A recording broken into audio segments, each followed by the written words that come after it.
Alrighty, sorry for the wait, y'all. I was just getting things set up on my end here, and I had to fix a couple things beforehand. Also, I saw Twitch disconnected me once or twice there. That was weird. What? Now, why am I all the way on the right? What? I'm breaking everything today. Oh my gosh, my phone is tilted off to the side. Oh my god. The brain very empty today. But hey, at least it's the reading stream today, so a lot more relaxing anyways. Rather than having to worry about balancing 20 things at once. Especially you gremlins. But yes, pretty much we left off. We finally ended up working with Vespa, our favorite N-Corp, the sassy boy.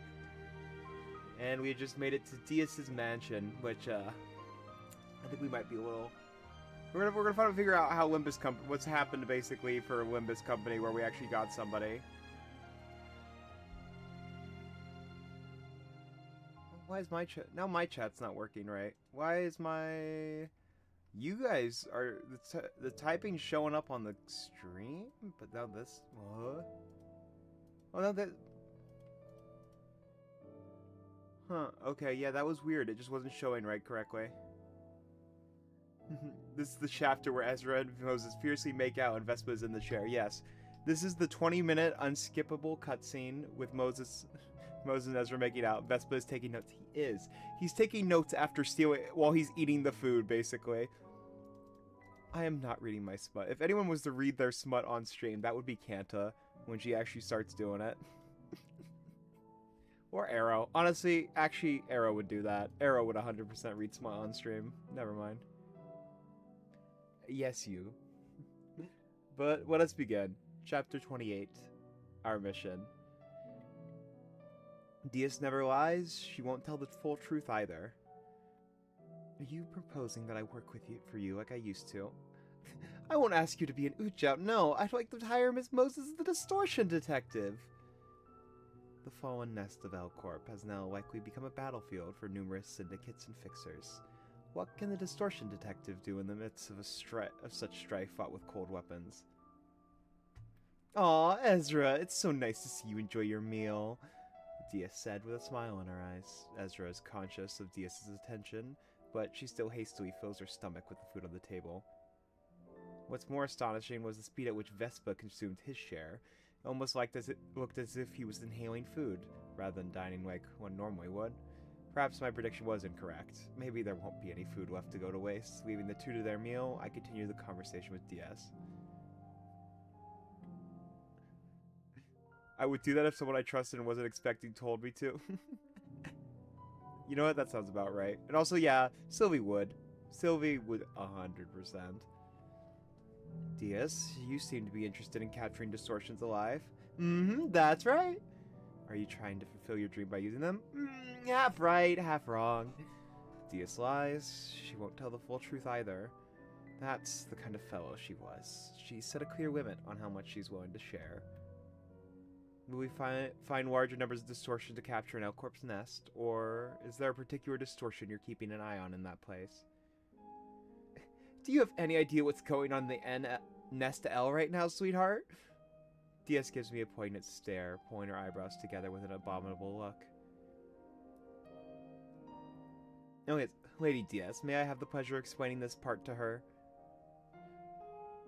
Han Heejun butts in. Okay, I'll leave it to you, Heejun. I'm a total klutz at exposition. Han Heejun looked into my eyes as if to seek my non-verbal agreement before giving the brief. L-Corp's nest is currently under a shroud of fog. It is of an unknown origin. A shroud of fog. Another resemblance to the smoke war. The situation isn't quite like the smoke war. The fog simply hinders any attempts to observe by obstructing vision. Anyone who enters ends up getting lost. Oh, okay, so this actually... I don't think they've confirmed before. I thought it was going to be after Ruina, actually. So this is basically... probably in the middle of Ruina, huh? The fog hasn't disappeared yet. So that's fun. So nobody at all knows about the library other than, like, maybe the head and the purple tear pretty much at this point, huh? Still, I imagine quite the bloodshed is going on in the nest. And as you suspect, syndicates and fixers are murdering one another in the place. Because it's a tempting opportunity to make a fortune. You would be correct. Have the finger stuck into the metaphorical pie as well? The thumb and the index have made a move. Oh, okay, so we're about like halfway to 3/4 of the Library of Ruina. The index of all things. That's a bugger. So, what is the reason you're sending me into that war zone? I'm not seeing how any of that is relevant to the distortion. Diaz glances at me with one eye open, taking a sip of tea. Let's see. There have been an extraordinary number of reports that are thought to be the case of distortions in that nest. Did you say it was impossible to observe things in here? The fog merely makes it difficult to navigate your way in the nest. We do acquire clear reports of what people encountered within the foggy nest. You want us to capture distortions alive from there? That is correct. And there is more. We want the distortion in a more complete form. Let the distortion progress further. Foster it, if necessary. Stir people's minds even more. How far does it have to go? Doctor, are you familiar with the term abnormality? Abnormality? No, never heard of it. In that case, I'll leave it to your judgment. I'm only a fixer that resolves distortions. That makes you the most adequate person for the task of neutralizing them. Fine, what comes next? Tell Ezra to carry the distortion on her shoulder? Startled, Ezra paused her busy hands and shook her head while looking me in the eyes. Do not make me do it, Moses. She's like fucking. Oh my god! I just imagine the. You know when you like say a dog, when you say a dog's name in a very stern tone. That's kind of the body language I'm imagining from Ezra right now, giving the sad old puppy eyes to fucking Moses. Just the saddest puppy eyes she can muster right now. Ucha will come to pick it up when you do. Oh, how convenient. Are they going to accompany us or something? Do you need the support of the Ucha? Nope. I hate traveling in crowds. I'd figured you'd say so. If one is prone to getting lost within the nest and surveillance over distance is out of the question, how are they going to find us? Stia smiled and gave me a well-packaged box as though she was waiting for me to bring up the issue. Here's a gift for my dear Moses. It's a prosthetic arm. A one-of-a-kind arm. You won't find anything like it in the city. I spent tons of money on this. It's extremely unusual for Diaz to consider any expenditure large. Whatever the thing is, it must be a work of insanity. With this arm equipped, the Ucha will be able to locate you. You can also communicate with me. That means I have to listen to your saucy voice wherever I am. Yes. Yeah, she really is a sugar mama, huh? Which means that this thing is a shackle. Heavy fetters attached to my ankles that won't let me escape her notice no matter where I go. How many distortions do you want captured? Until I'm satisfied. I'm holding back my boiling urge to punch that face. Yes, you are to secure distortion until Lady Diaz is satisfied by the amount, and? Do you remember that black box you saw in Taeyong Produce Co.? Yes. That box was procured from L-Corp's nest. You're telling me to find and bring more of those boxes as well? The black box that generated distortions. Diaz collects the distortions and plans to create them herself. So that's how it is. With the technology in her hand, she might be able to achieve whatever filthy dream she has. And why should I take this job?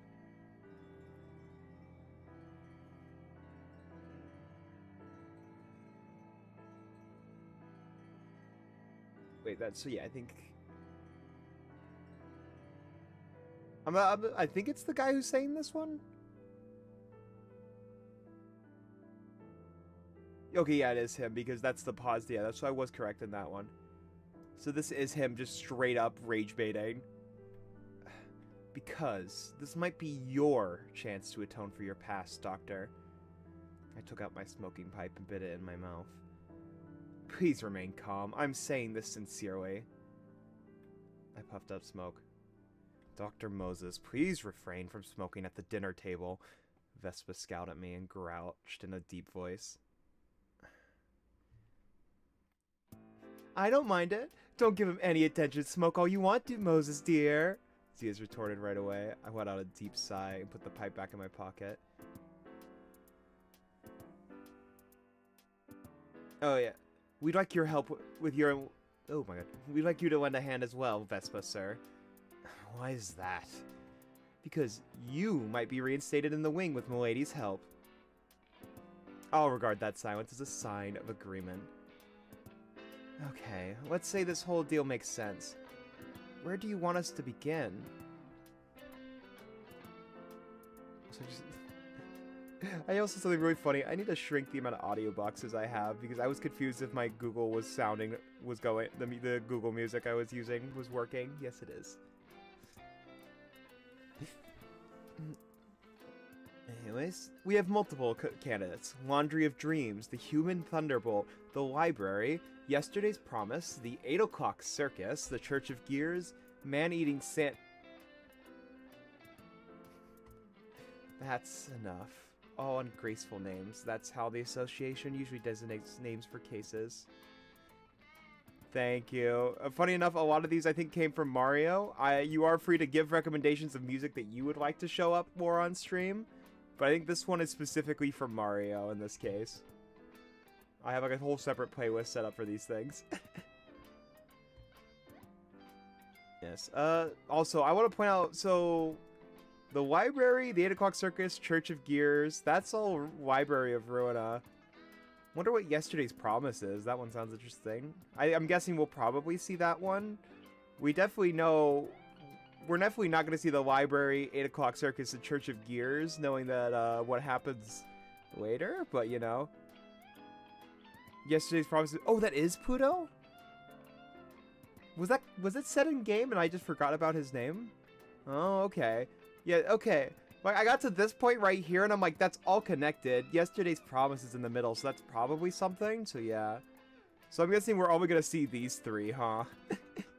More than likely. I'll start with the Laundry of Dreams. Its grade? Urban Legend. An urban legend should be good exercise. The Library is an urban legend as well. What do you think about that one? Oh! Yeah, so this is urban legend tier. And where did you think it was? Yeah, you thought it was Urban Nightmare or Star of the City. So by the way, so that means the thumb and index were moving before we even made it to Nightmare tier. I guess that makes sense, knowing the shenanigans we saw in their cutscene, huh? They probably were duking it out for a little bit longer than that. Yeah, that really showed you how much of in a bubble the Library was, actually. Knowing that, like, we didn't get this information till way later when they were basically pounding on the door. But then in Distortion, it shows that there was a lot of people working behind the scenes before we even saw them, knew they existed even. Or, well, Roland knew they existed because he was been running around the city, you know? I don't get good vibes out of it. Understood. I'll be taking off tomorrow. What? But Moses, I wouldn't mind if you stayed here and played with me for a week or so. I left her behind and headed outside.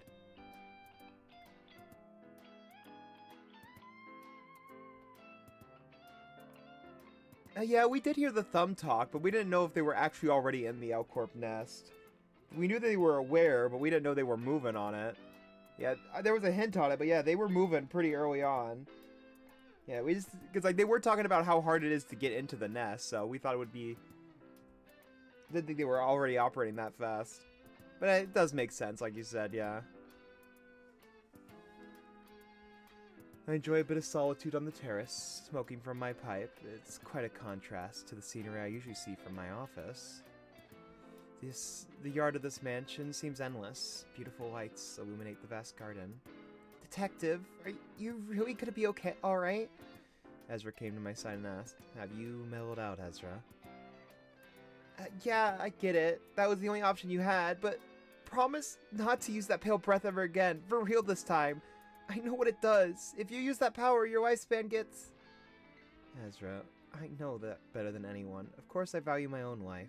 I made that choice to use it so we could survive. Okay. Go to bed now. We've got work to do tomorrow.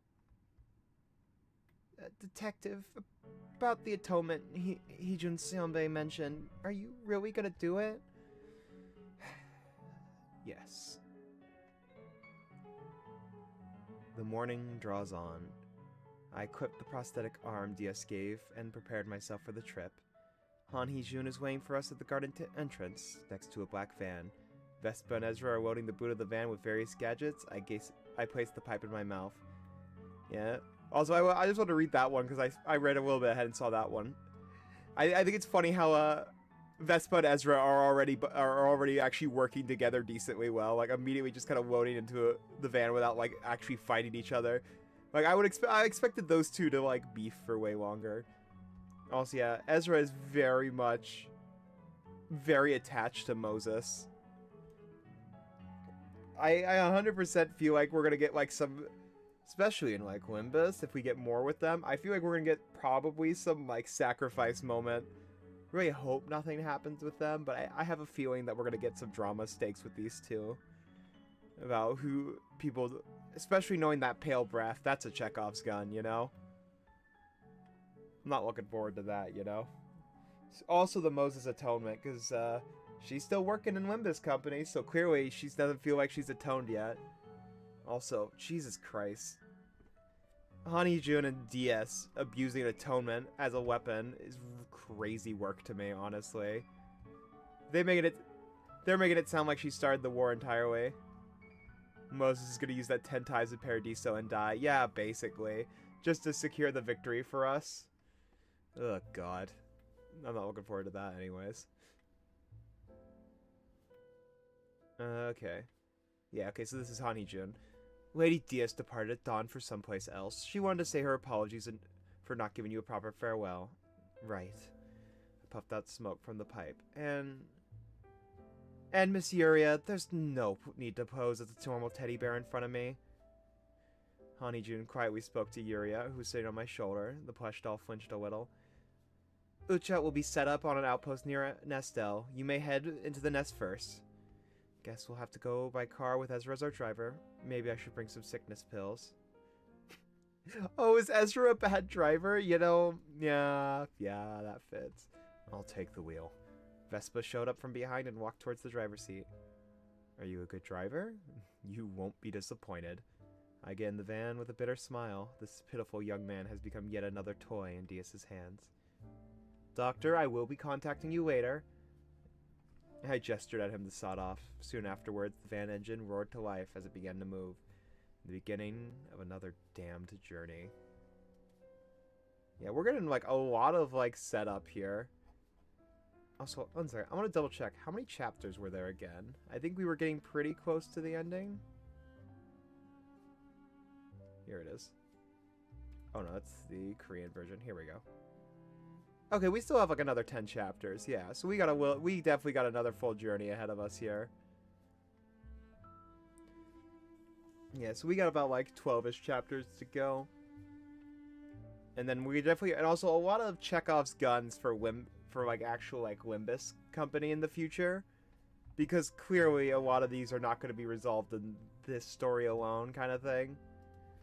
Especially knowing that we are getting them later in all their BS with Diaz. Diaz is still toying with people, so that's going to be an interesting one to say the least. Chapter 29, Safe Passage. Vespa returned to the driver's seat. We're gonna get like a Limbus moment where they have to get out of the car, wreck some scrubs, and then just get back in the car like nothing happened and just drive away. The ride is surprisingly comfortable. Vespa was right in that I wouldn't be disappointed in his driving skills. A good vehicle has met an excellent driver. We're quietly driving along the highway leading to Elcorp's nest. In the back seat, I opened the envelope Han Hee-jun gave me. It's a brief report on the nest in the Laundry of Dreams. The distortion is located in the back streets of Nestel, situated in the southern part of the city. The nest is currently covered in a veil of fog due to the fall of Lobotomy Corp. The wing, its nest is doomed to collapse as a result. No wings fall with grace. They leave a permanent scar on the city before crumbling to dust. In the case of this Elcorp, that would be the fog. They say everyone loses their way in that fog, and a variety of syndicates and fixtures in the nest are drawing their weapons against one another. To think that the distortion is rampant in this chaos, it will be akin to a battlefield for sure. Also, wow, yeah, so that's also something that I very much missed in Library of Ruina. That fog is very much symbolic to what the fall of L Corp has actually done to the city itself. Not even just the nests, but the entire city. Everyone is either losing themselves or finding themselves in a way. But even then, egos are kind of distorted in a way, I will say. They're not quite distortions, but they're very much can be distorted by someone's very like simple mindset. It's less about finding who they... I would say like egos very much do have a thing of like finding your true self, but even then they are kind of distorted. Because like with Moses, she has a smoking pipe that can end up taking her own life. It's fitting to her character, yes, but even then it's not quite... The egos are not... I guess they're not black and white. There are layers of gray in this, I would say. Egos can still cause you to kind of lose yourself. In the case of Moses with the pale breath, it can cause her death in a way, it seems. Egos, more than anything, is not about who you are isn't even fully about who you are truly as a person, but who you are in that moment. It feels like a lot too. I feel like we might even see like egos change as a person develops, because I doubt Virgilius is going to forever be the same person with all his traumas and stuff like that. He's not a stagnant personality. Like, I feel like, if anything, egos were more of a way of actually kind of revolting. Guess why Callie was able to use it without problems? Because she was a stubborn ass of a...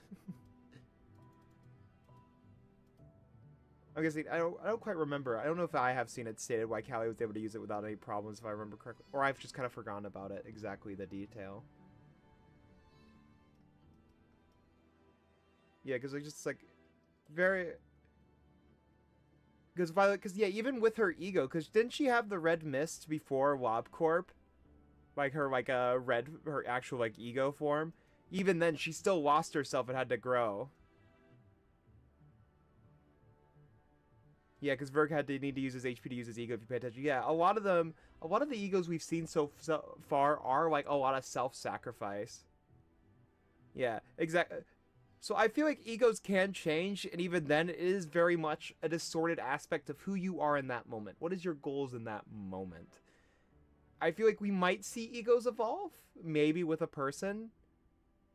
But yeah, I don't think egos are truly your final step in your evolution as a person and your character kind of thing.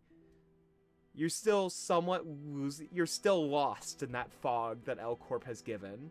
You have just found the determination to keep moving with that goal in mind. Egos aren't... I will say, I feel like the moment this community we get like actual egos on the like the set, like full completed like egos where we actually have someone's fully manifested their ego, we're gonna have we're gonna have the community claim that like their development is over. Everyone like pack it up, their development's over, right? It's just like, I think we are gonna see a lot more character growth even after we get ego gear, I think, because we might even see it evolve. I hope we get to see ego evolve, because I think that would be very interesting from like a writing standpoint. Because, like, the idea that you get an ego that is unchanging, despite the fact that it's attached to your your goals as a human, knowing how fickle and how often your goals can change throughout your lifespan, you know? I hope we see it anyways. I might be completely wrong, but, you know, I think it would be interesting to see. Yeah, and sort of need to forward things. Yeah, I would say the fog is a really interesting kind of metaphor for it, you know? I like it a lot.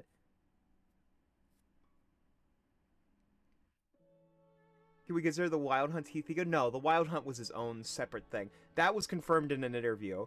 That's a power that's tied to the river, I think, underneath his mansion. And it is, like, connected to Heathcliff himself. They confirmed that that's his own power. It's not ego. It's probably, like, Sinclair's mark more than anything. Yeah, because I think, yeah, basically it was confirmed a separate thing. And it was connected to the river. So it's another form of... probably related to the river. but it's not quite our ego river kind of thing. It's Sinclair's mark and just kind of similar to that. It's very interesting. I'm looking forward to how Limbus Company will play around with more lore stuff and how we actually get to see egos develop more. Because like with all the psychoments and all this talk, and also the fact that we can change the ego. Like the ribbons we have Moses has put on her pipe multiple times has changed the effects of the ego. So clearly you can manipulate them. Somewhat like how you can manipulate someone's mind. So I imagine that we are going to see egos maybe evolve in the future. So we're gonna hope. I'm looking forward to it. I think it would be really cool if we see fucking Gebra appear again and her ego's changed. I think that would be really interesting after all her time in the village library.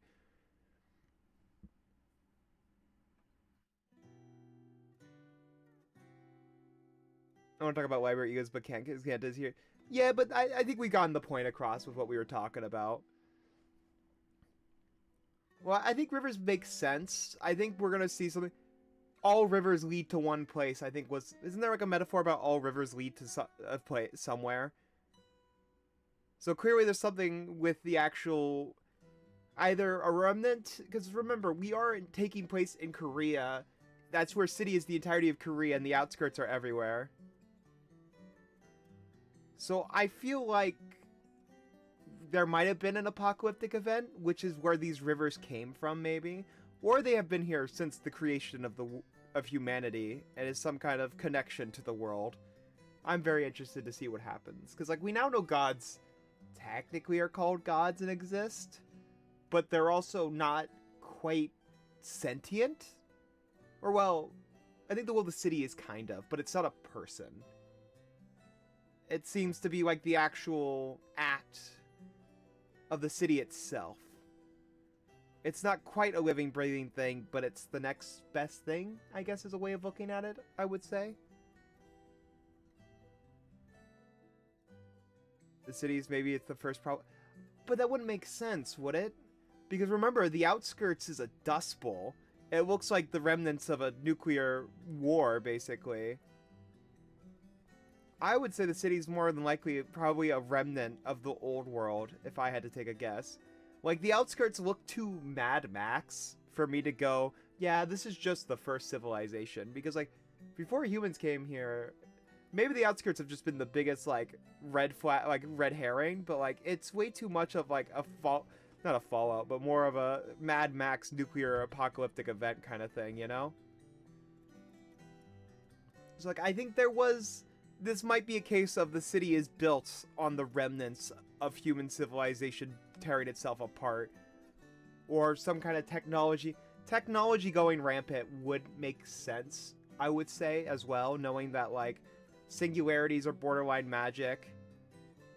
We also have basically the birds are confirmed to be born from the earth, so, like, clearly that there's some kind of either we haven't seen quite magic. It's not quite magic. We're able to harness it with technology. So I would imagine that this is like technology rather than like straight up magic, if I had to guess. And I think we might be a world where technology went not went rogue, but backfired through human, ego. Looping back to egos. Yeah, explains the city's rules. It might very much be the last remnants that basically went extreme as the only survivors of humanity. And it would also explain the head's whole, like, fascination with keeping humanity, keeping the monsters out, reinforcing humanity, trying to keep what's left of us, especially knowing that the rivers do affect the human subconscious and the world itself. Like, we have a river that erased people's minds, if that makes sense. Like, so it's like, there's clearly something with technology and humanity going on here, and that we have, like, a world that seems to be pretty ruined. You do have people living out in the outskirts, but it still seems like a hellhole, you know?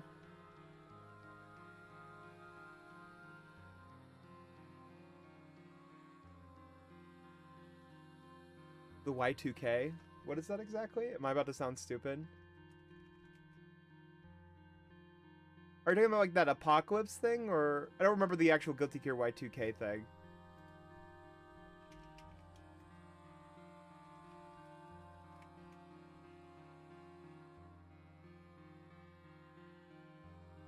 I'm guessing it's a technological, like, basically implosion.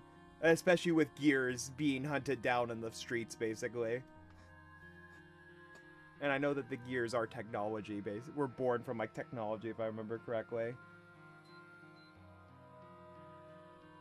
Yeah, I think you honestly might be right. It might be a Guilty Gear situation. Because I know, yeah, it would just make sense as well. I like how we got here from just mentioning fog. And, like, how it relates to the story. Skipping past the tidbits of info on the mistiness, I skimmed through the report of the Laundry of Dreams. It was degraded from urban plague to urban legend. According to the report, it was initially designated as an urban plague after wiping out the entire Office of Fixers, but it has since stepped down a grade as it did not cause any notable events afterwards. So, what is the task we're supposed to take care of? Vespa asked from the driver's seat, his eyes facing forward. I was about to read over that part. An ordinary coin-op on the outside, but after you use it, you come out a completely different person?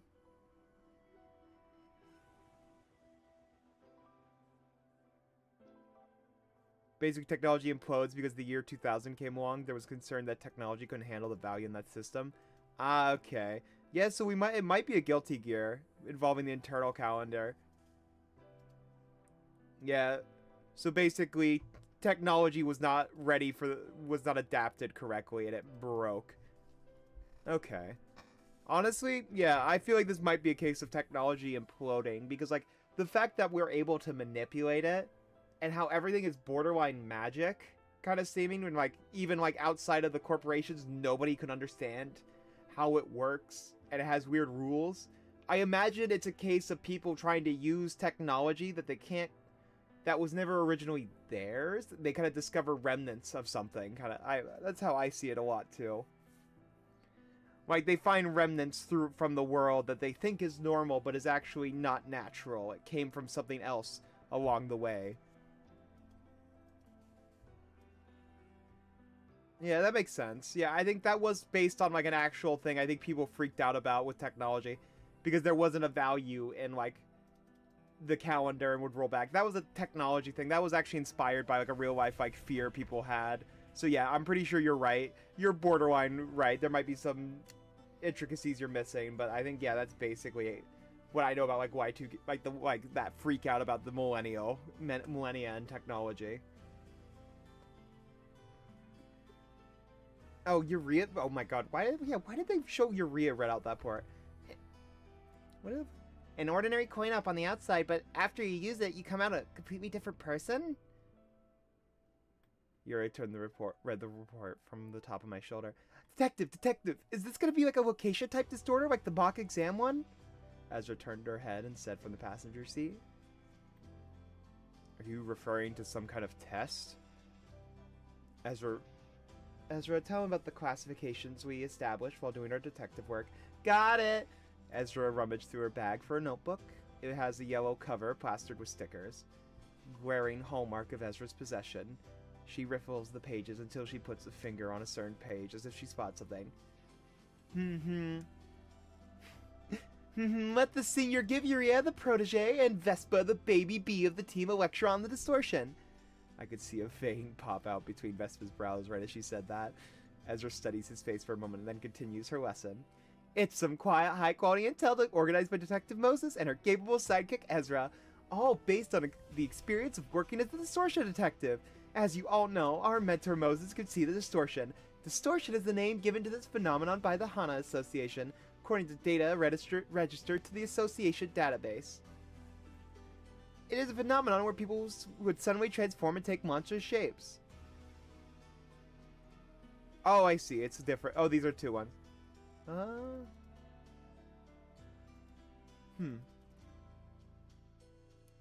I think this one's Vespa because he's straight to the point while Yuri is less unsure. I think, yeah, this one I'm guessing is Vespa.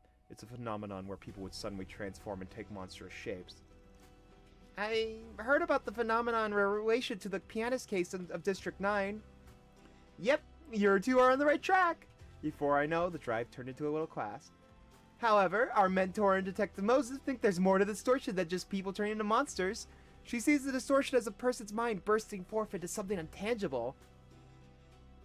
And the detective can see the distortion before it actually manifests. Mm-hmm. That's how our office can solve cases before the distortion fully manifests. Is it up to Moses to determine whether a case of the distortion is fully manifested? It's Detective Moses, Lil Jr. Vespa. Vespa pops another vein on his forehead.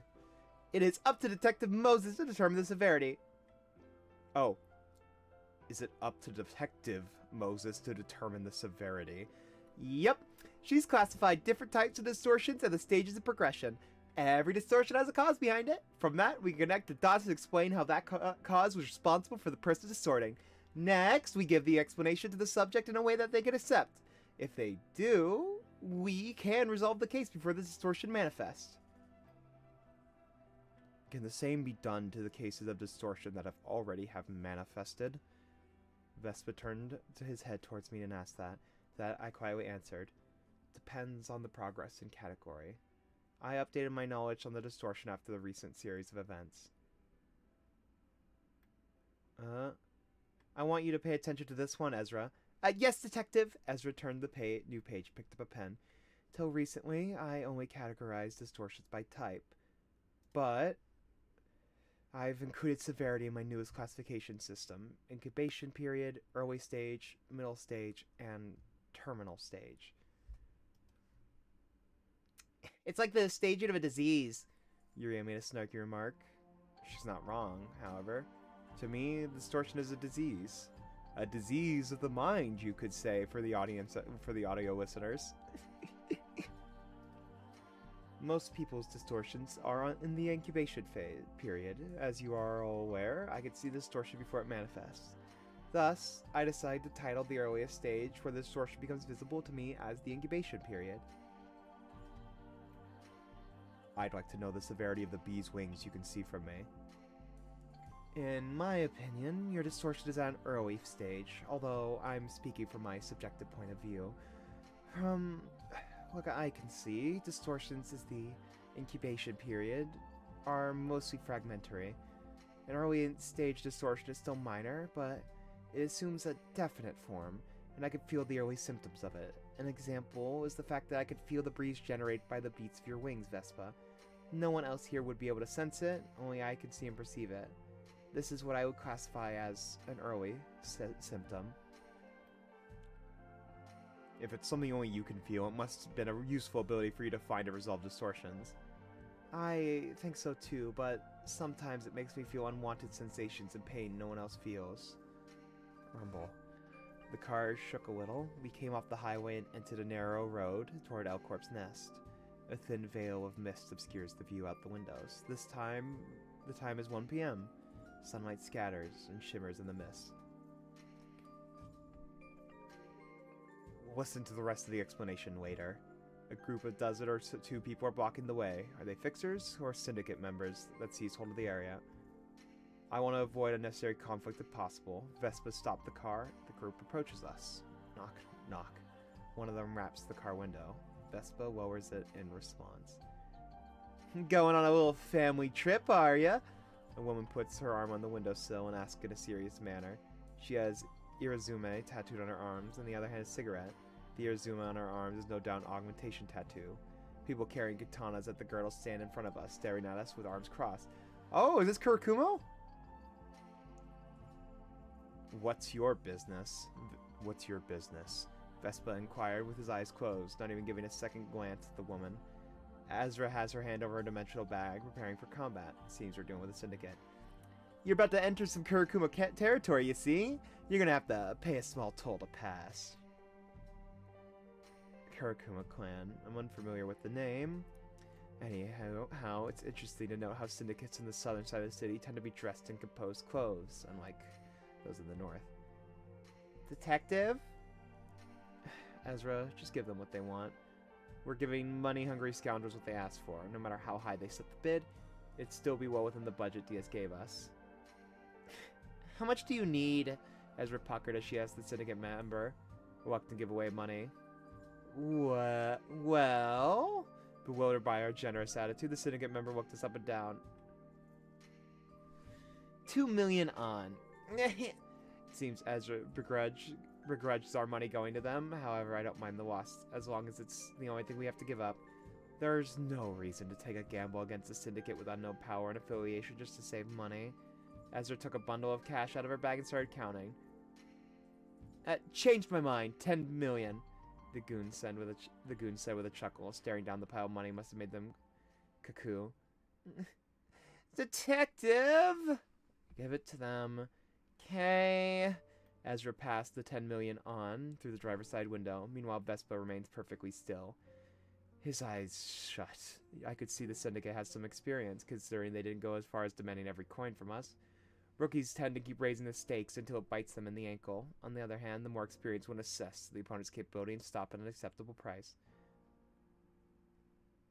Alright, be on your way, and cutie, you can have this. Ezra was handed a black plastic plate. It's a pass. That thing should let you freely get through any area under Kirakuma clan's rule. I'm Yuri, one of the vice captains of the Kirakuma clan. You know?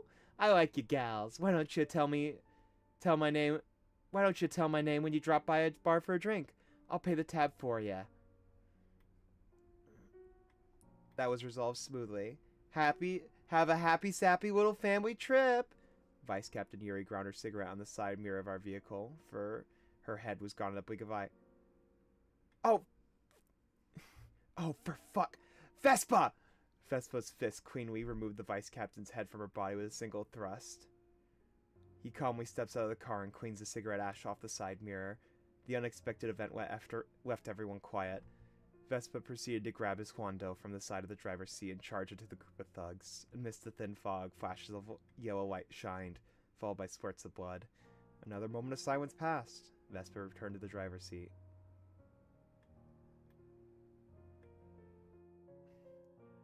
The next time you want to cause a pointless bloodshed, you'll do it over my cold, dead body. Oh! I read the backwards. Oh my god. It still works somewhat tone-wise. We'll leave it. I said, placing a hand on my forehead. I'll try not to. Vespa grabbed the wheel and started driving. Irazume, a special type of Japanese tattooing.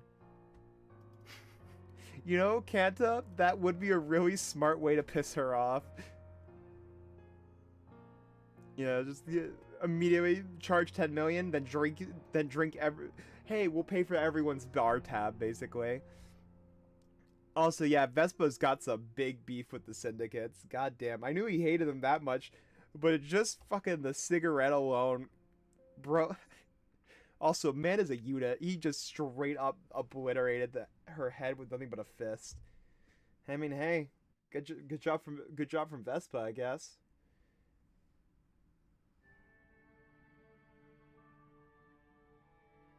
All on us, everybody. You know, it's absolutely so fucking funny. Imagine you go up to a bar, you just immediately just you go to like a bar in the area and they're just like, oh yeah, by the way, you owe about like 10 million on.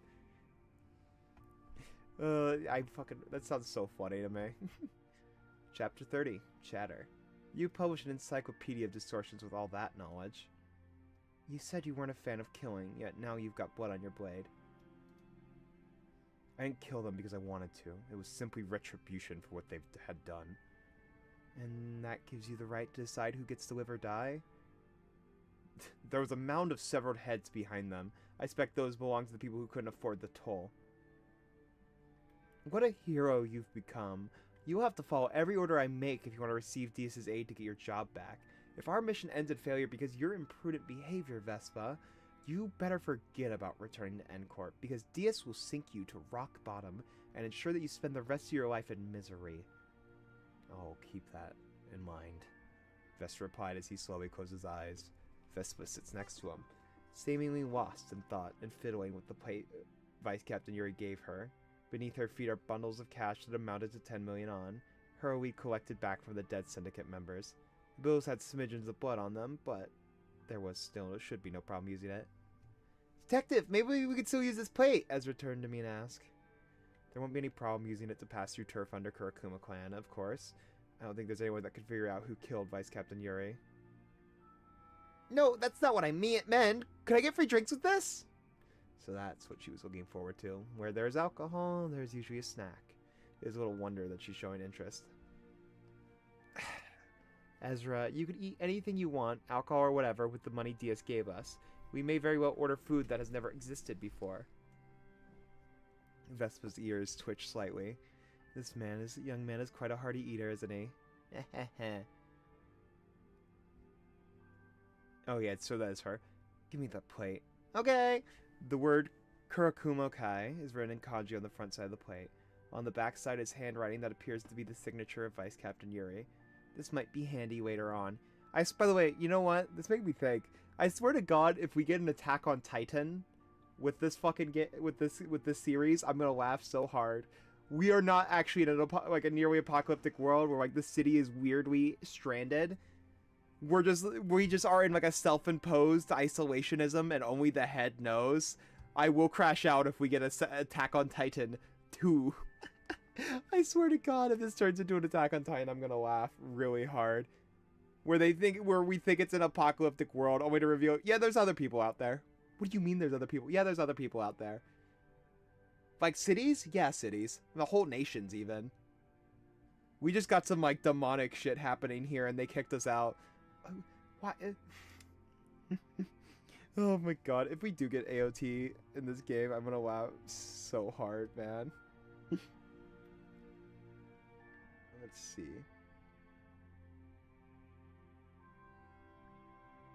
There's like two things that'll make me crash out to never play Wimbus again. What I just said, and I'm guessing kicking out Kira.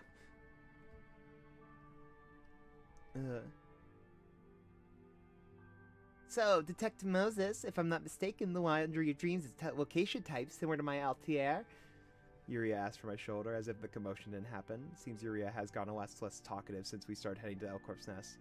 Perhaps she's has difficulty maintaining the cyclement. I should talk to her about that soon. Could you explain what a vocation type is, Dr. Moses? Vespa showed interest as well. Ezra scowled at Vespa, trying to correct him, and Vespa retaliated with a gaze just as fierce. I can almost see sparks flying from the staring contest. The middle sibling and the older sibling.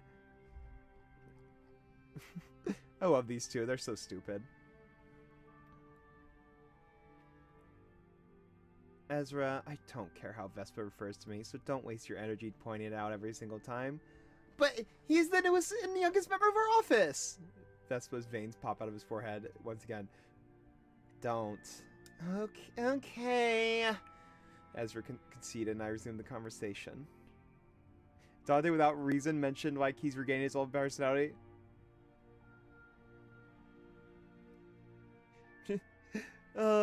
Yeah, I swear to God, I will say we're probably going to get an arc of that. I feel like we're going to get an arc of Dante at least getting memories and having something where he might be an asshole.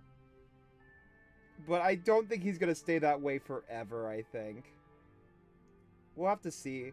But like also with the way they've been hinting at it and like a lot of the Christian symbolism, we might be getting a God, the Holy Spirit, and like God, I think God, Jesus, and the Holy Spirit. I think it was, if I remember correctly, like, where it's basically three gods, but they're all the same person, but just different forms that are kind of separate, but not really. The Holy Trinity, yeah. Isn't it God, the Holy Spirit? Oh, the Son. Yeah, it is Jesus Christ, but it's the Son. Okay. I'm honestly pretty sure we're about to get something with that with Dante, because they keep talking about the 13 sinners. The one that makes me think that is the 13 sinners besides me, because he's the 13th sinner.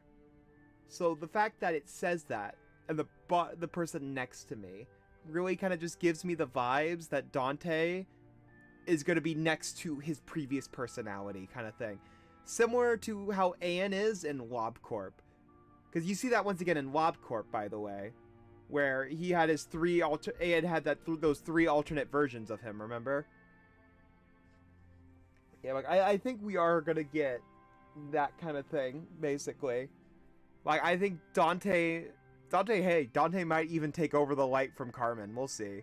It'll be interesting to see what happens. Like the Christian symbology, the symbolism and theology behind it is like a little too strange on them. Yeah, it's going to be interesting to find out. I'm pretty sure we're going to end Limbus Company brawling it out with Carmen. It was Abel, Adam, and Abraham, if I remember correctly. All very much Christian Bible character. People from the Bible. I'm not going to say Bible characters. This is because this is a religion people believe in. But yeah, no, it's 3 people from the Bible. I think there was also... was there a mention of Cain? No, there's mention of Cain's. Reading stories, huh? Yeah, we're having fun.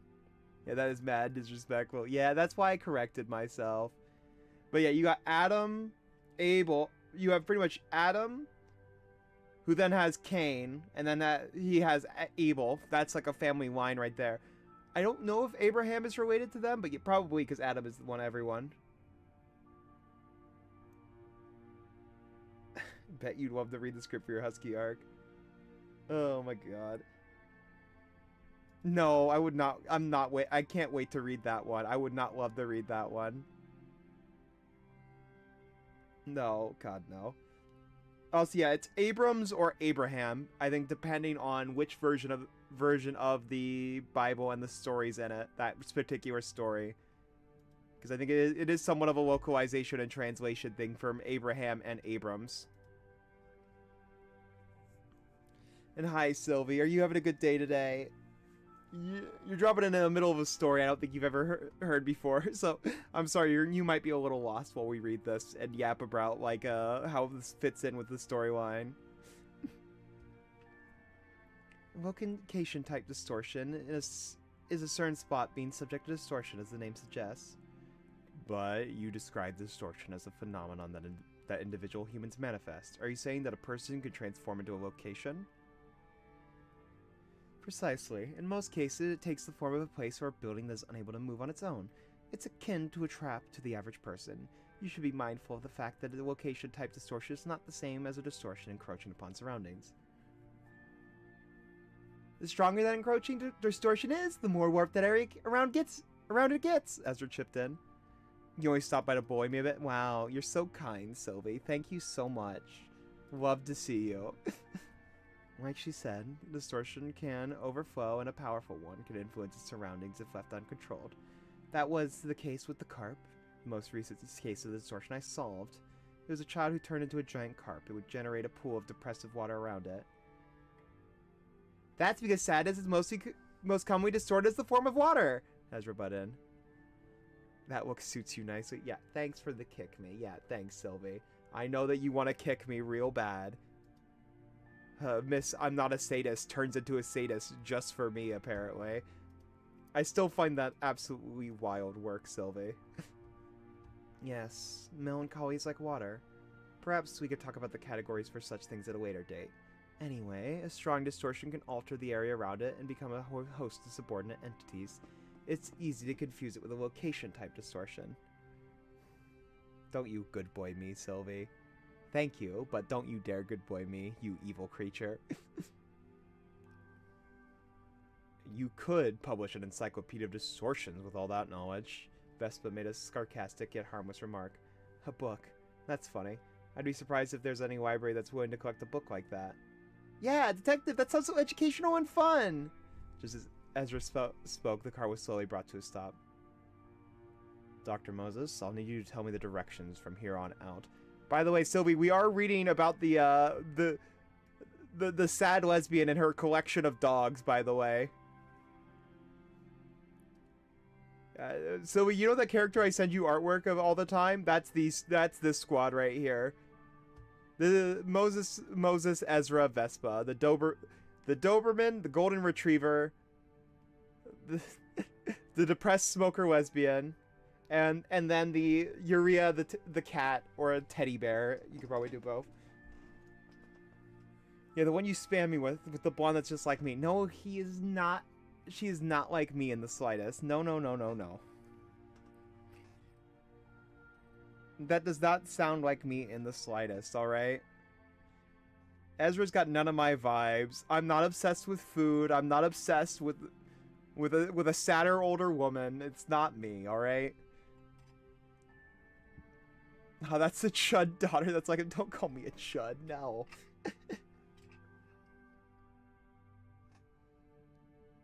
How many times do those get sent with the caption, us? Me? I probably 0. I can't remember anything like that happening, Sylvie. Are you okay? Hey, Sylvie, I got some Kira stuff to send you.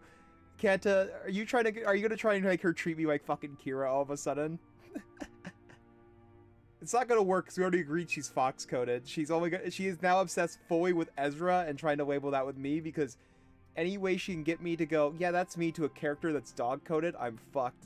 That's basically her plan. So yeah, it's you, Silly. Well, I'm saying if you send it to Sylvie, Sylvie's gonna fight you on it because she wants me to say, oh yeah, I'm a golden retriever boy. Ha ha ha ha ha. Don't clip that. Don't clip that. Looks like we've fully entered the L-Corp's nest. Glimpses of buildings can be seen in the mist. The nest might have shone brightly once, but now it's sunken in fog. This fog feels quite different from that fume that covered the city during the smoke war. Unlike the smoke that rose to the sky, the mist sinks to the floor like a pool of stagnant water. It's similar to the properties of sorrow we just talked about. Could this be a manifestation of someone's serious melancholy? Oh, Angela, our beloved. Regardless, I'm the only one who can find a way anywhere in this thick veil of a mist. Or rather, the prosthetic arm DS gave me will figure out a way for us. I scanned the barcode printed on the report of the Laundry of Dreams as instructed.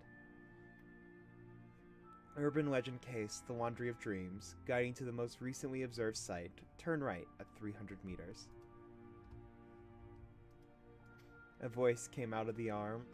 A vocal guide in this day and age? Come to think of it, this may be a more effective method than hologram-based navigations in a fog as thick as this. Roland, don't you mean Ayan again?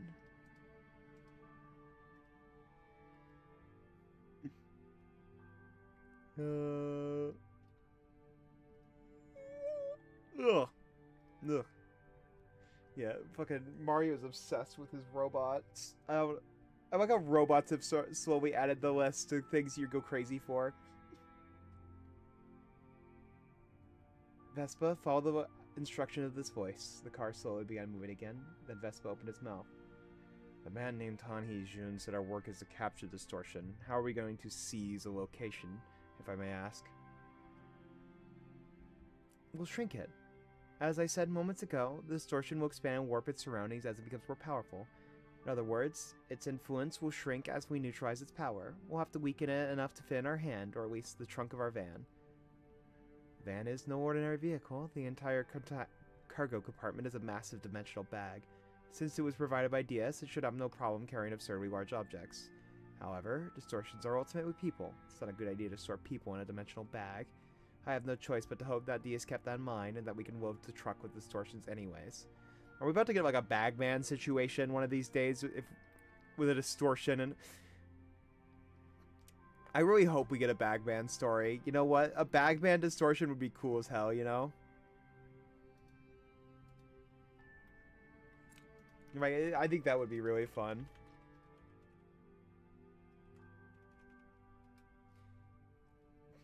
Just imagine the horror of that. Sorry, 1 second. I gotta send a message real quick.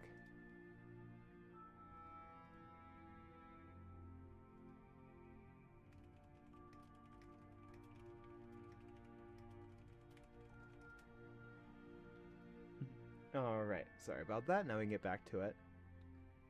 Do we have to go into the so-called location type distortions ourselves then? Yes. You said they are akin to traps. There is a risk that we'll be killed as soon as we step foot in there, is there not? Distortions are not weapons of murder. They normally are artificial creations with a specific purpose. What they are is a cry of recognition of their mental afflictions. As you suggested, the distortions that harbor a murderous intent may try to kill us, but I can tell if a distortion has such designs.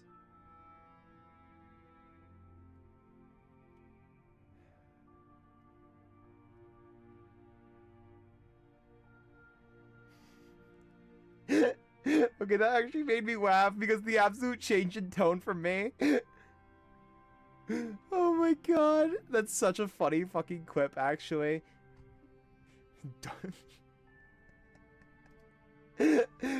Just the really feign happiness too. Don't clip that. Oh my god. What's...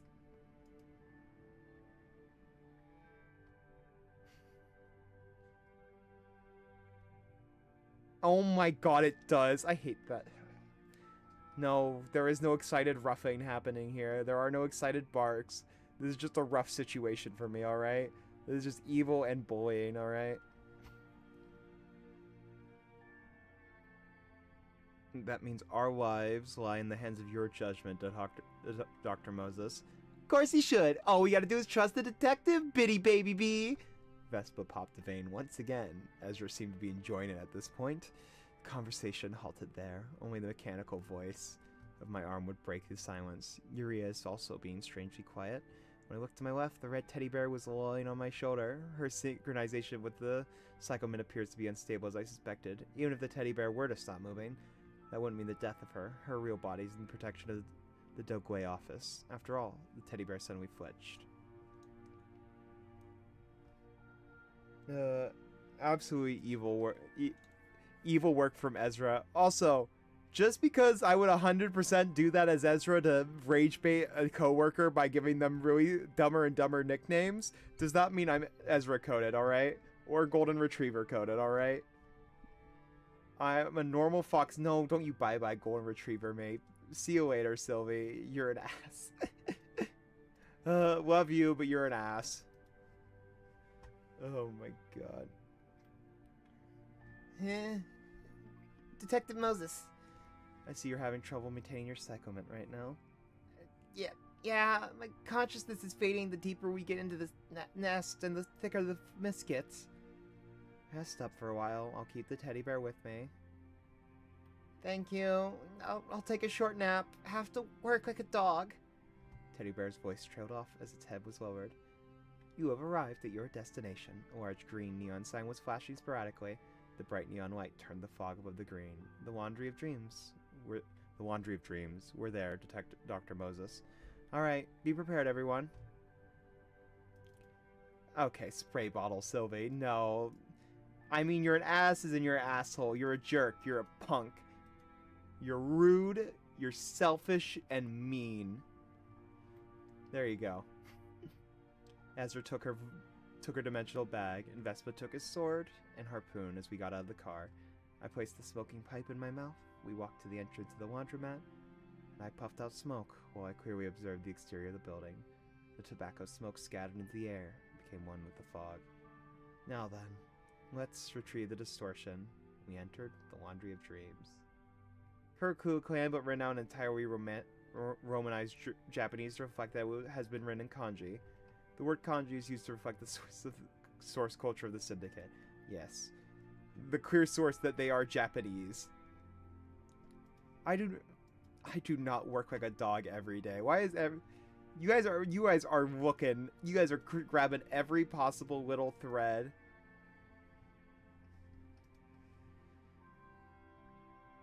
Yeah, my bricks are gonna what? Okay, I'm not gonna question what Mario just said in my chat. Chapter 31. The Laundry of Dreams. This is just like solving relationship issues between people. Oh god, not relationship issues. Oh god. Ugh. That means I have to talk about emotions. The joints of the glass door creaked as we entered the laundromat. Spacey in age washateria, housing 26 front-load washing machines. Yeah, I like front loads too. Or actually, ads are coming up. I think actually we're gonna stop real quick here because we do have ads coming up, and then we can finish more chapters afterwards. So we're gonna just take a quick 3-minute break. Go get some water. Go to the bathroom if you need to, or get food if it's that time for some of y'all probably on those on the East Coast. But yes, we'll be back in 3-ish minutes. Be back soon, y'all. Don't get into trouble. Buh.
I like coming back and just staring at confusion. Thank you for showing for me, Kanta, but also I do not like being glazed. That is a crazy statement. I don't even think y'all glaze me. I wonder when the last time was actually. Huh. I think it's weird, if anything, to be glazed. Because y'all, Kenta perma jumps me.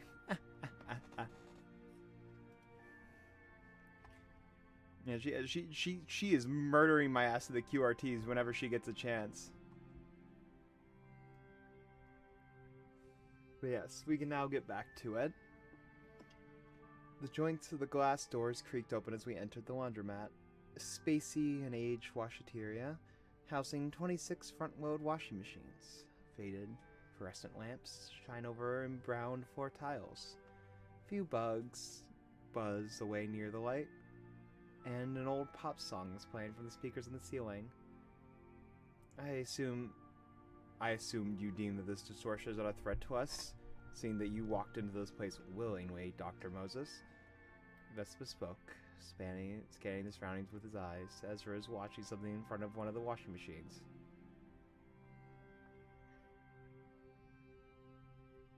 A grade 3 fixer and their colleagues fell victim here. An office was annihilated and people went missing, right, Detective? Not for long. They were found in another place, as different people altogether. What exactly do you mean when you say they were different people altogether? In the most literal sense, their appearance stayed the same, but inside they were dissimilar from before. No one who could recognize who they'd become. Detective, over here! I found a washing machine that's running right now! Ezra waved me over. The machines rattle, laundry tumbling, spinning inside. I placed my smoking pipe in my mouth. Laundry? Surely it wasn't anything ordinary, though it's hard to see what's inside while it's running. Yet it was a pretty reckless move to forcibly stop the machine. For now, I'll have to observe the place more. Dr. Moses, I see a storage and utility room over the room there. I puffed out smoke and walked to the door Vespa pointed at. Was this the laundromat, not a self-service facility? If an owner is present, that will make this a different type of distortion from what I expected. Existence of a room dedicated to collecting laundry suggests that the owner of the laundromat manually cleans the clothes customers entrust them. However, I don't see a cash register or any sort of station that a staff member would look at. Vespa, open that door, and Ezra, let's look around a little more. Roger! Upon opening the door to the storage room, a refreshing scent of fabric softener wafted out through the air. Sight that unfolded before our eyes, however, was anything but refreshing. This is a butcher shop. Human skin is suspended up on hangers. I see how it is. I got a puff of tobacco smoke. So, it seems like our skin are the clothes, or I guess and your personality. The rotten personality of the city, I'm guessing. Someone talked shit to this person too many times, huh? Or, well, mistreated. Not just talk shit, it's the city after all. More likely that that person was actually genuinely mistreated. Peel off a human skin, wash their inside clean. That's what this laundry of dreams is. Typical of the city. Provocative procedure like skinning humans alive or some such doesn't come as a surprise anymore. The next question is its purpose. I have to wonder, does the act of washing signify purification? Or does it imply change? I have a feeling that the latter is more likely to be the case. There's a desire to become someone else and stand out among the stereotyped city folk. Should be stronger than a desire to get clean, or at the very least, in a coin-op such as this. The act of washing is as simple as putting clothes in the washing machine and inserting the clothes. Look at that human hide that's hung there. Seems the people who visited this place took off their own skin and left it there. When did it happen? Right after entering the laundromat? After inserting the coin? Wouldn't the laundry have to be inside the machine first? It's still a hazy mystery if this space was deceiving people's perceptions. My eyes would have caught the process. I don't see a sign of such an illusion yet. I guess I should investigate the washing machines once again. Let's go back out. Detective, I can't get the washing machines to work with or using ordinary coins. Ezra, you dimwit. Who told you to fiddle with the washing machine? Don't mess with the distortion while I'm not around. Okay. Ezra answered in a spirited voice. There are several problems when a person who can't see distortion is involved in solving the cases of the distortion. For instance, they might walk into a gaping mouthful of teeth that I can vividly see, or be enticed into doing something not knowing that they're being pulled away by shadowy hands. Thus, it takes a Wait. Is it the right music? Oh my god, wait, how did we get here? Yeah, I was wondering this music was not right for the tone. What the hell happened to my playlist? Why did the playlist break?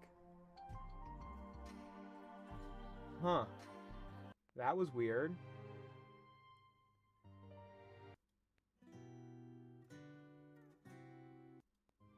And that fixed it. We actually got to like...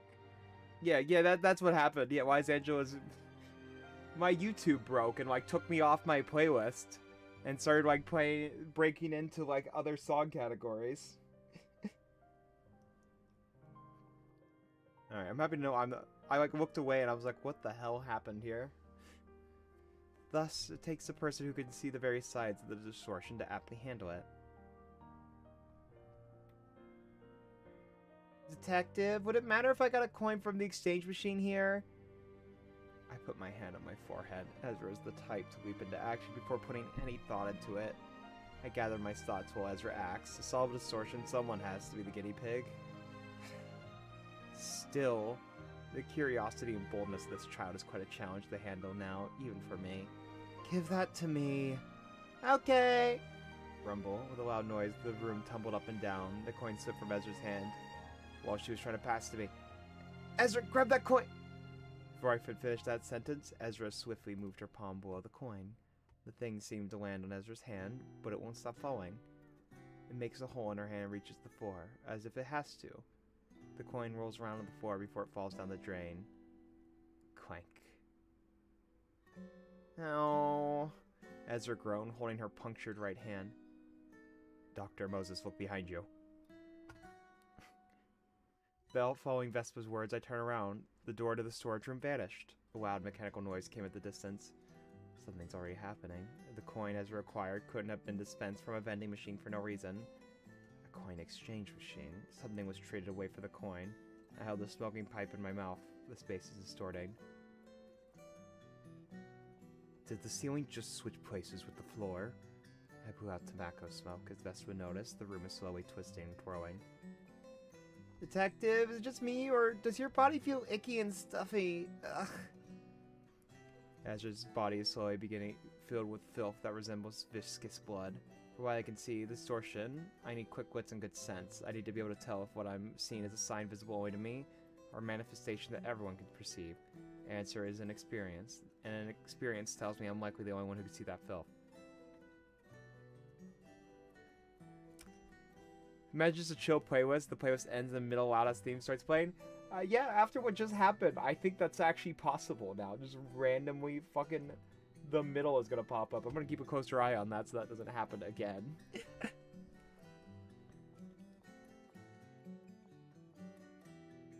Let's see. Okay, yeah. Detective, do you remember? I was a coward during the war. I won't be forgiven either, right? This topic again. The memories of that day are ones of the subjects commonly brought up whenever a distortion evokes Ezra's traumas. Memories of smoke war. They haunt Ezra and I constantly. I've become an expert at dealing with such trauma. Thanks to that, the memories will be unbearable to her, and she will cause some kind of trouble as a result. Away with this dirty body! I heard the sound of something becoming unzipped. The skin of the human we knew as Ezra was stripped off from head or shoulders, knees and toes. Side of a person that no one wants to see. It can only be described as a form that I can't dare to look at. A heap of desires. I couldn't stand the sight, so I closed my eyes tight. Ezra. Vespa, keep your eyes closed. I bit into the smoking pipe and exhaled a white breath. The room was filled with mist. Vespa's mind could be effective if he sees her current form. I immediately breathed in and let out a violet breath. I wrapped the violet whip around the silhouette that I think is Ezra. And do your absolute best to stand still. I can't handle two people doing idiotic things at once. Understood. Vespa responded. I got the pattern down. Once the human takes off their skin, they'll put it in the one of the washing machines. Then they'll head over to the storage room and wear another person's husk. Wearing the clean and new clothing, they leave the laundromat as a brand new individual. If Ezra reaches that point, there won't be much I could do. I'll be losing her forever. To avoid that, I stopped in her tracks somehow. They're so Yuri-ful. Distortions are solved through contradiction. The deeds that are considered natural and mandatory here must be denied in reverse. Making the person wear their contaminated shell before it could be washed, such action will weaken the distortion of the laundry of dreams. What can we do to make her put on her own skin back on then? Forcefully put it on her? No. She must wear it voluntarily. She has to wear her own shell, knowing that it's still a filthy husk. That's how we deny this place. This space, can I slash it? There's no guarantee that it won't backfire. Destructive measures should be taken as the last result. That means it's not entirely out of the question. I shall prepare myself in that case. Vespa kept his eyes closed and put his hand on the sheath of his sword. It's a huge relief that he wasn't afflicted with the distortion's influence. I have no clues about Vespa's past or trauma. Learning of his past will be a process of trial and error. No doubt. This time will come one day, and it will be unavoidable. I'll have to take my time to know him. That is to say, I know well how to handle Ezra after spending too much time with her. Tell me, do you think your current self is filthy? I got too much blood on my hands. I'm dirty. I hate myself. I like you for who you are, even if you think it's unclean. Forthright, without redundancy, I say out exactly what I think of Ezra straight to her. Really? The answer is easy, but it's an ordeal for me to speak it out. I really do. Ezra is conscious of others' attention, especially mine. I like that side of hers. All things considered, I can't bring myself to hate her. Ezra is my co-worker and subordinate, and it's my responsibility to take care of her. The mass of flesh that is probably Ezra picks up the smelly, filthy husk and wears it once more. The laundromat stops twirling and bending, and gradually returns to how it looked before. Soon after, the space begins to shrink. Vespa, get Ezra and and shove the hell out of here. We quickly sprinted towards the front door. The cold evening air and the moisture of the damp drizzle assailed my nostrils. We managed to escape safely. The laundry of dreams was behind us, reduced to the size of a small toy house. Has the case been resolved? Vespa asked, carrying Ezra on his shoulders. Quite. Is it always like this? That wasn't nearly as dramatic as I expected. I didn't even have to help. Only because I knew who we were dealing with. That's why Ezra and I are working together. I placed my pipe in my mouth. This case was tame and simple compared to other recent events. And staying still was big enough help. If you were in Ezra's shoes, I might not have been able to do anything. Besides, the distortion is ultimately a human affair. Oftentimes, things are covered up, and details are glossed over. That sounds like how human relationships go. I puffed out smoke. He's dead on the nail. This is just like solving human relationships between people.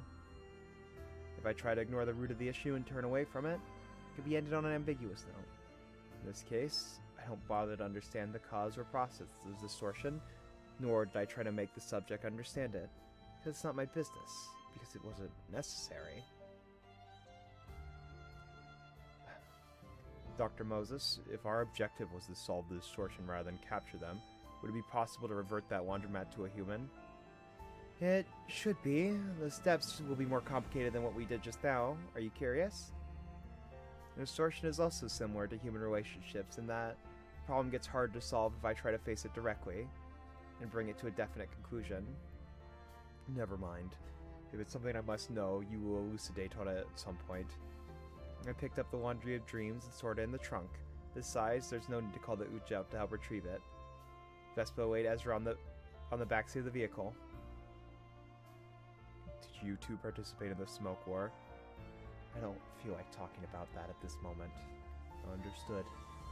Vespa took the driver's seat. I shook ash out from my smoky pipe and sat in the passenger seat. Then I manipulated my prosthetic arm. Beep beep. Beep beep. Honey June? Yes, doctor? A testable, solid voice came out of my arm. We've taken care of the laundry of dreams. We're moving on to the case of the human thunderbolt. Looks like you've solved the case, safe and sound. I'm ending the call. Hold on, Doctor. Did you meddle with the Kurakuma clan by any chance? We did. So he somehow figured it out. He sure is a competent informant. He's most certainly going to give me a chewing out for this. The Kurakuma clan is a Thumb subsidiary. I suggest avoiding conflict with a finger if you wish to complete the mission, and as if I'm some kind of kid that needs his nagging. Beep. The Thumb is decent compared to the Index. At least I won't be talking to a wall. Dr. Moses. Are you scared that we might end up face a finger? If we ever happen to confront the Thumb, please let me lend my strength. This child has his stories, I see. That's up to me to decide depending on the situation. Vespa seemed to think for a moment with his eyes closed. All right. The car slowly trudged through the mist. I'm trying to know Vespa 2 rubs hands together. You're no better than Mario when it comes to these things. You are in the exact same boat as him now. The human thunderbolt, a purple humanoid form, watches us from afar. They really like to have envy and thunder related, huh? I don't quite know enough about the shock egos. But we definitely are getting to that now, huh? Hey, I'm about to figure out why thunder and envy are related, you know? And purple. The difference in scenery between day and night is small here, but I can tell from the gradually shrinking halo of light in the foggy sky that it's evening. We seem to be approaching our destination. The car shakes pretty badly, running over some form of object scattered on the road. There are likely corpses on the way. I read one of the cases Han Hee-jun gave me. The human thunderbolt, graded urban plague. It says that bolts of lightning will thrash around in the mist when it's present. The human thunderbolt leaves charred bodies in its wake, emitting a burning smell. Lightning is an electrical phenomenon, thus it's related to hysteria or neurosis. Sparks fly off and conduct electricity, leaving sharp and tingling wounds on anyone who stands around it. It'll be fast and painful. Huh. If I remember correctly, neurosis... Let me double check, actually. Yeah, okay, it is an outdated term. It's basically a catch-all for anxiety, depression, and irritability kind of thing. I guess that makes sense for envy a bit, because envy can also be about your own self-failings, and looks at people with anxiety and depression. Yeah, they tend to beat themselves up a bit, don't they? Just a wee bit. Just a tiny bit. Dr. Moses, someone is after us. Vespa spoke. I saw dark figures running along the car through the window. This vehicle most certainly isn't moving at a slow speed.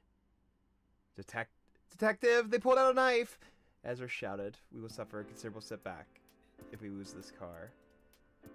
DS gave us this van, so it won't break easily. However, we don't know what this identified group is capable of, so we must make a careful choice here. Vespa, can you give them the slip without damaging the car? It won't be an easy feat, I'm afraid. Then we'll stop it right away. The car lurched to a sudden halt, creating a loud noise. The group surrounded the van in an instant. Is it another syndicate like the Kurakuma clan? Whatever they are, they probably won't stand a chance against Ezra and Vespa, and we're less hesitant to get violent after spilling blood here once. Ezra, Vespa, get out of the car. This is different from the Kurakuma clan situation. Now we're in the middle of El Corp's nest, where there's so many variables. We have to promptly prepare ourselves for battle. As soon as I got out of the car, a burning stench struck my nose. Might be a supposed trace of the human thunderbolt. According to my report, another particular scent stung my nose. It's the acidic smell of tobacco. Those in the know are familiar with it. Vespa drew his Wando right away. Ezra slipped on Alas workshop gauntlets and cracked her knuckles. Figures in the mist reveal themselves. Smiling faces. They're wearing the mask of Heiho Village. The syndicate is characterized by their steel masks grinning from ear to ear. They smoke performance-enhancing narcotics from their gigantic pipes they're carrying. We ran into an urban nightmare class syndicate while trying to solve an urban plague case. It's not an unlikely occasion. The syndicate started out in the east of the city, but their influence has grown over time, and now they're all over us. Oh boy, these guys again. Man. Oh, the smoke motherfuckers. This will be fun, I guess.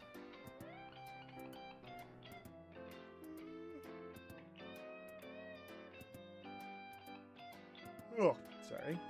Are you here to eat us? I place my pipe in my mouth.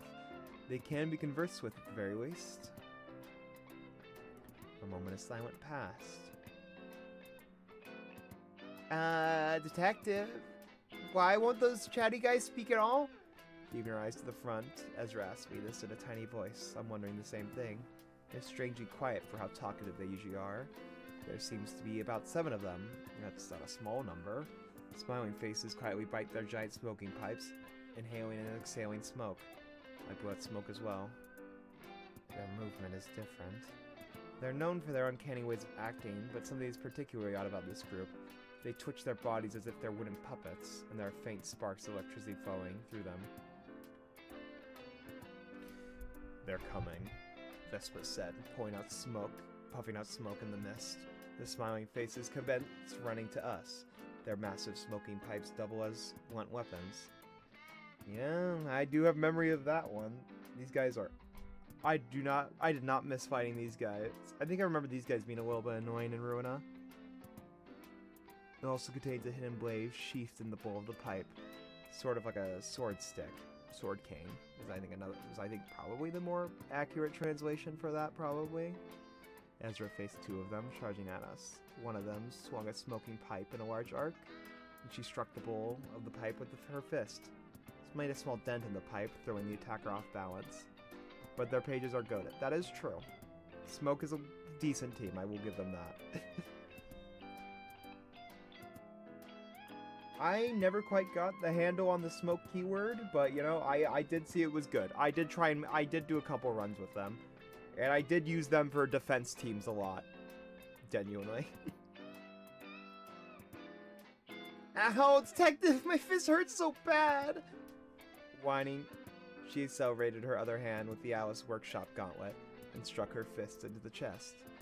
The blow sent the opponent flying into a wall. The other one swung a blade at Ezra's arm and let out a purple breath to slow the blade down. Ezra took a Nestor hammer in the meantime and hit the aggressive on the forehead. The metallic object ranged as they clashed. Their hammer got crumpled from the impact. The mask, on the other hand, is intact. Vespa takes the rest of them on the other side. Yellow traces dance in the air like lightning bugs. Just then, Vespa turned to us and pitched the harpoon he'd been carrying at his waist without hesitation. The harpoon tore through the air and hit the shoulder of the smiling face standing before Ezra, making them drop their weapon. Ezra immediately took out her Sigma Workshop blade and stabbed it into her opponent. The Stigma blade made a sizzling sound in their chest. Paying no attention to that piercing injury, the opponent hit her lower jaw with their knee. Those bizarre gestures. The smiling faces are being controlled by something, and the human thunderbolt has to be the culprit, judging from the purple electric discharges formed in their bodies. Ezra and Vespa aren't overwhelmed by the smiling faces, but they can't seem to gain the upper hand on them either. I drew a deep breath, seeing how strong and agile they were. Or the violet whip I usually wield won't even reach them, let alone keep them in place. I let out a deep violet breath. The pipe morphed into thick chains. Ezra, throw that harpoon at me. Ezra pulled the harpoon from the smiling face's shoulder. In that brief moment of vulnerability, one of the smiling faces smacked her in the cheek with a smoking pipe.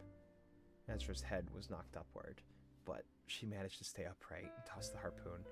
It buzzed in the air before landing at my feet. I tied the violet chain around the tip of the harpoon. Vespa! Vespa recalled the harpoon right in cue. It was then flung from a roar and nailed on one of the smiling faces right away. As the harpoon was lodged in them, the chains coiled around their body. Their movement is restrained, much like a ship with its anchor dropped. The harder they struggle to break free, the harder the chain tightens. The squeezing pain around my brain grows worse. The pain is killing me. My head swims and my mind wavers. However, the chains will disappear if I let go of my consciousness. Ezra didn't miss this chance. She threw a low kick at the hindered target. The attack broke their leg, bringing them down to their knees. Then she manifests Psychomint on her other leg and delivered a kick straight to their head. The cranium was smashed along with the mask. Vespa speedily retrieved the harpoon and hurled it at the other one. Vespa earns time with the harpoon, and Ezra lands the finishing blow. At a stable pace, the smiling faces are defeated, one after another. Before long, Vespa took the head off of the last of them. Phew, we somehow made it out alive, Detective! I nodded, putting my pounding head in my hands. Dr. Moses, these were not like the ones I knew. Something seemed to be manipulating them. I walked to one of the decapitated heads of the smiling face on the ground and removed the mask. A grinning face on a burnt head was all there was underneath of it. Light flashed from afar. Kaboom. A crack of a thunder followed it shortly afterward. Suddenly, a stroke of lightning zipped past us. The light burned the fog in its path. It cleared out mist within a 10 meters. 500 corpses revealed before us, burnt to a crisp. Detective?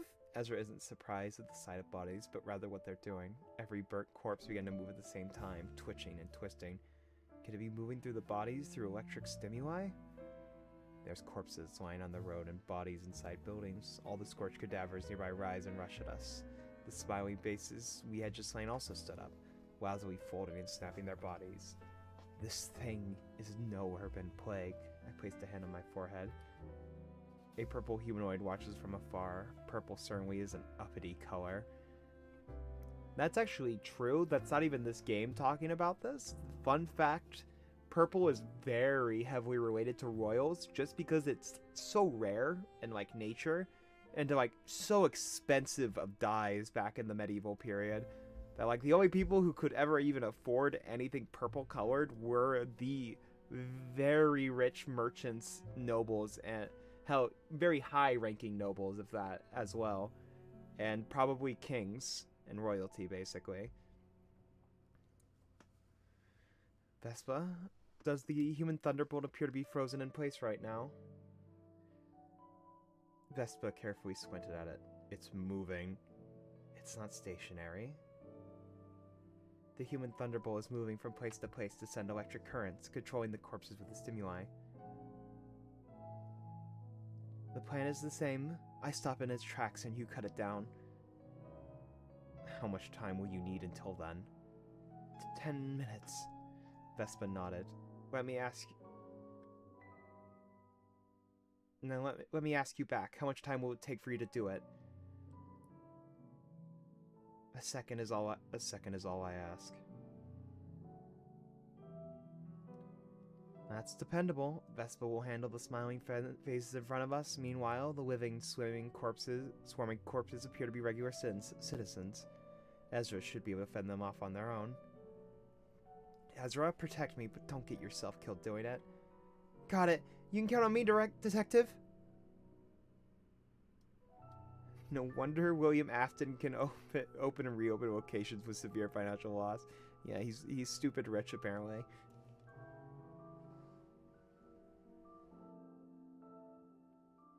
Chapter 33, Neurosis. It actively moves around, gnawing at those nearby and steering them. Honestly, I'm kind of surprised this is more lust-coded. Not lust-coded, honestly, or pride. Because, like, lust is about forcing your beliefs on others. Pride is forcing a rigid structure. And it's all about, like, controlling multiple people. Maybe they might give us a bit more on it. We'll see. But it's very weird that it's purple. That's the one that's about controlling people. Though Heathcliff has it the same way, so I guess... that is an interesting one, huh? Neurosis, a spear of stress, harmful radiation, a prison that constricts oneself at the same time, a symptom that exacerbates the more one hurts others. The temperamental, cerebral stimuli and irritation are given the physical form of electricity. When that electricity flows to the body, it burns with an uncontrollable wrath. It's not quite explosive, it's sharp, rather, from light proddings to thrusts that create cavities in the mind. Neurosis flows through nearby conductors. It changes the atmospheres of one's surroundings. When hysteria is poured on others, it gives a false impression that it will make things better. However, it only causes one's mind to smolder and invoke impatience. All the while, burning others more severely. This property must be understood, an endless release of irritation and anger. Megalomania and victim mentality. It actively moves around, gnawing at those nearby and steering them. It moves fast. Oh. So, So envy is very related to pride and lust, actually, in the form of controlling people. But rather than lust of forcing your ideals onto others, and pride about forcing it through strict hierarchy. In this case, it's through mental warfare, basically. Yeah, envy isn't just about how you feel lesser than other people in the case of Limbus. It's also manipulation of, like, actual psychology. Like in this case, as they say, megalomania, victim mentality, hysteria. Just pure, mental abuse used to manipulate, basically. Huh. I guess that also puts more on Heathcliff and Wild Hunt Heathcliff, huh? His utter mania, using it to control and mess with others and putting them under his thumb, basically. Even after they're gone, continuing to use them. Yeah, okay, that's actually really interesting. Yeah, I never really thought about the envy just that way, but that makes a lot more sense, actually. That rather than actually its ideals, yeah, insert Wild Hunt Web, instead of just straight up ideals and stuff like that, it's just multiple rather than ideals or structure, it is pure psychological abuse, basically, and psychological manipulation. I actually like that. I do like that a lot, actually. I thought envy just had a lot to do with general, like, self-worth and, like, comparing and jealousy of others. But that actually makes so much sense for the middle. Yeah, that makes so much sense for the middle, too. Because, like, the middle's whole thing is about, like, being a self-protective sphere.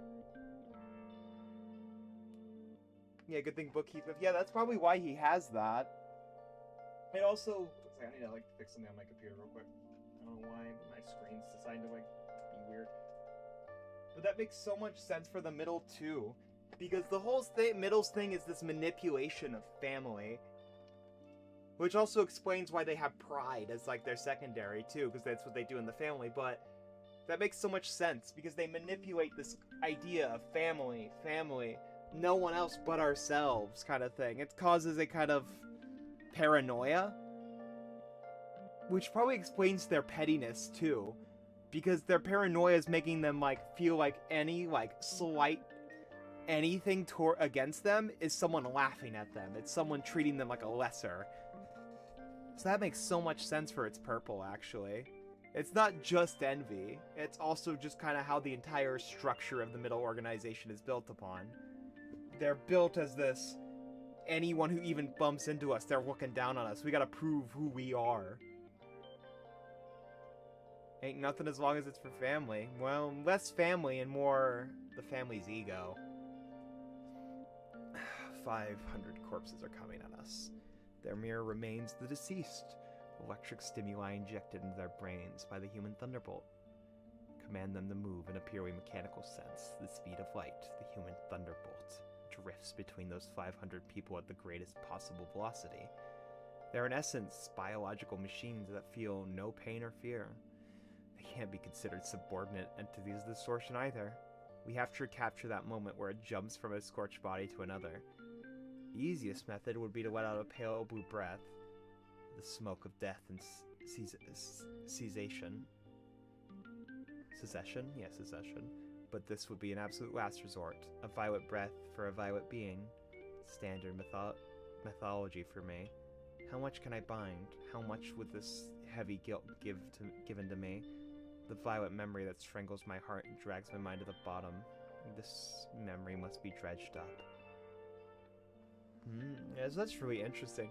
Yeah, and so that whole neurosis being tied to depression, anxiety, very much fits. And that's why it's a weighted chain. That's also interesting, though, because that kind of takes gloom a bit away, huh? I guess, yeah, no, the purple is still... Though I guess this is more of a LobCorp purple, huh? That the actual, like, the black damage. Because, yeah, it's somewhat taking Gloom kind of thing, huh? Just a little bit. I guess Gloom is the actual sadness that you can't do anything. Well, the purple still has somewhat of depression as flavorings too, I guess. Because, yeah, you know, like, a lot of the sins are kind of mixed together a little bit, I've noticed, over time. Very rarely do we ever get, like, anything that's pure red, purple. I think the closest one we have to that is Fire Fist, I think? But even then, he has those other skills. He has a Gloom defense, for God's sake. Yeah, it's very interesting. I led my coworkers to death that day. A human being named Moses participated in the smoke war as captain of Uchout. Completing the mission was all I had to do. There was no room for interpretation or mercy in the process. To obey Diaz's orders, to obey for her dream. I've stained my hands with so much blood in this life, even the blood of those whom I worked with. What I am bearing are the burdens of others, not mine. This smoking pipe isn't mine. It belongs to them. I hold the pipe and draw in smoke. I close my eyes as I draw in smoke. As I close my eyes, they appear. I have to inhale their memories in agony. I need to find a violet memory among the faint yet intense mass memories akin to dark thorns.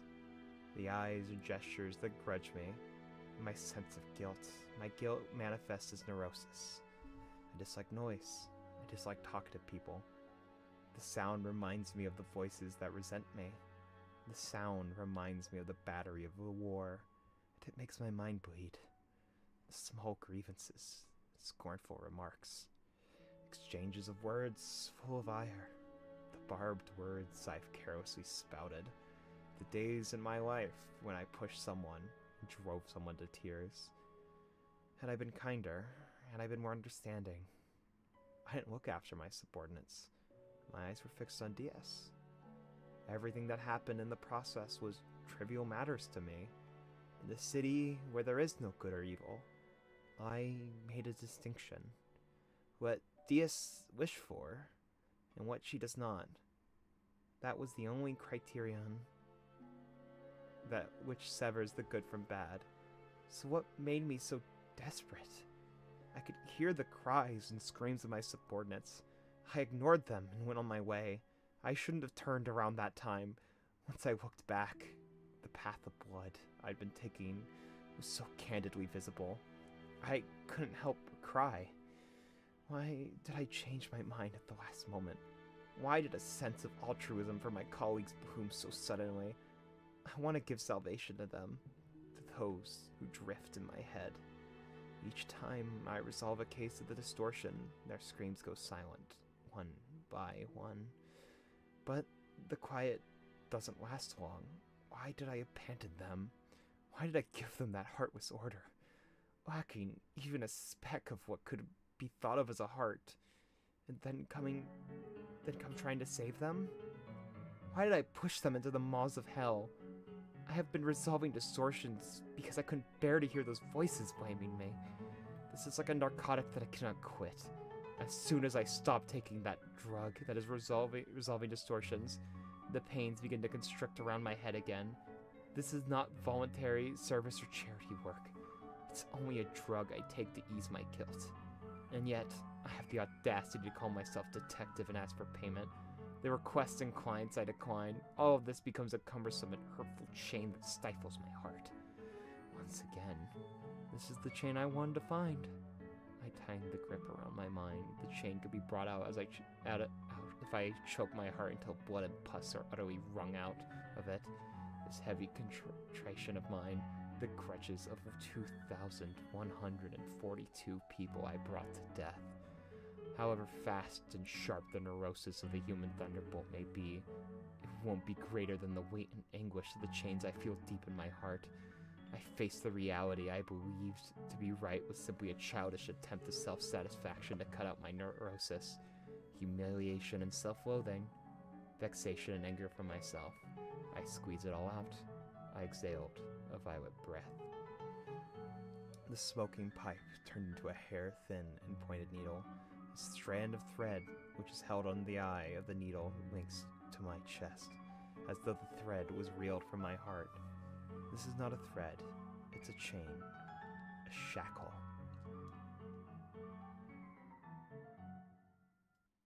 God damn. I think that was honestly the best writing of Distortion Detective so far.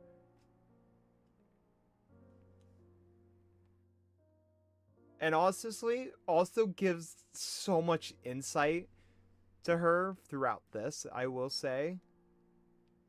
This explains why she's such an asshole to Otis, by the way. She sees Otis as her, basically. An uncaring bitch who's gonna let people die around her, basically. So focused on one person's orders. And it's more of a case that she hates who she used to be and is deciding to take that out on her, huh? Oh boy. I feel like she's going to be coming back for Otis's Kanto, by the way. There's no way they don't. Like, the humiliation and self-loathing, the vexation and anger, like, this is such a mirror to Otis that I can't imagine that. Man. Yeah, Diaz probably was gonna, like, either backstab LobCorp, or the moment that LobCorp was probably the moment. You know what? I feel like if one of the LobCorp members, I think it was Hod. Yeah, Hod, I think, was the one who ratted it out. If Hod didn't rat out LobCorp, I think DS was. The moment they stopped getting results, I feel like DS was going to be the one who would rat them out to take advantage of their research. Oh my god. I love Distortion Detective. This is honestly so good. Yeah. We have 30 seconds. Ezra and Vespa are straining every nerve to hold back the horde of burnt corpses. Abundance of bits and pieces of charred bodies are at my feet.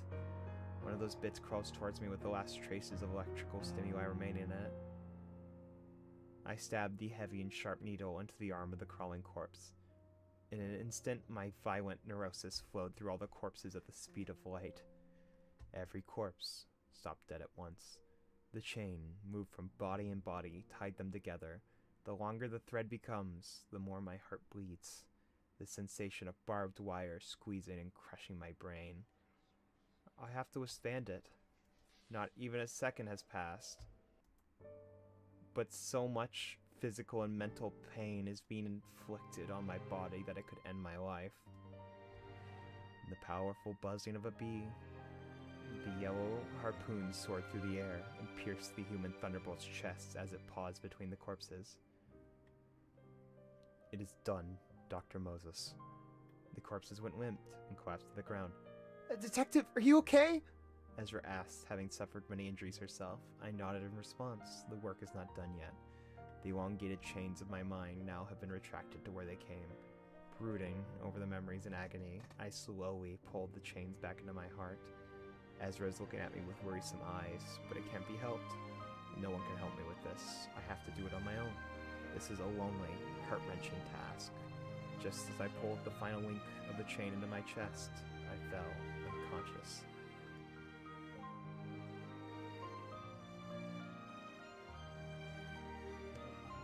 How bad did I just lag there? I just realized that I think my stream just started lagging a bit.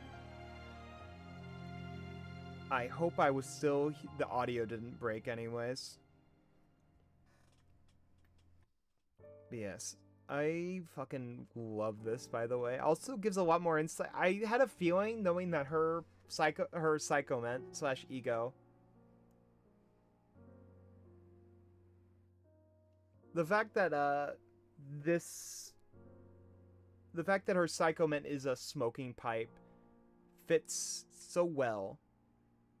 Because she really is kind of self-destructive. That explains her pale breath as well. She's literally at a point now where she's very self-sabotaging. She's damaging herself, I guess is a good way of saying it, you know? To get the job done, she's sacrificing her own well-being. The same way, you know, a smoker damages their lungs to make themselves kind of feel better. She's just very self-destructive for what she wants in that moment, kind of thing. Like, just even using these purple chains to get the maximum effort, she has to destroy her own mental state just to use the purple chains. Probably a lesser degree if she's not doing the full thing like this, but she's still damaging her own mental space. Not exhausting it, but like genuinely reliving trauma forcefully. Also, the fact that she's a vet with PTSD from the smoke war also adds into that symbolism as well. That self-destructive smoke, basically.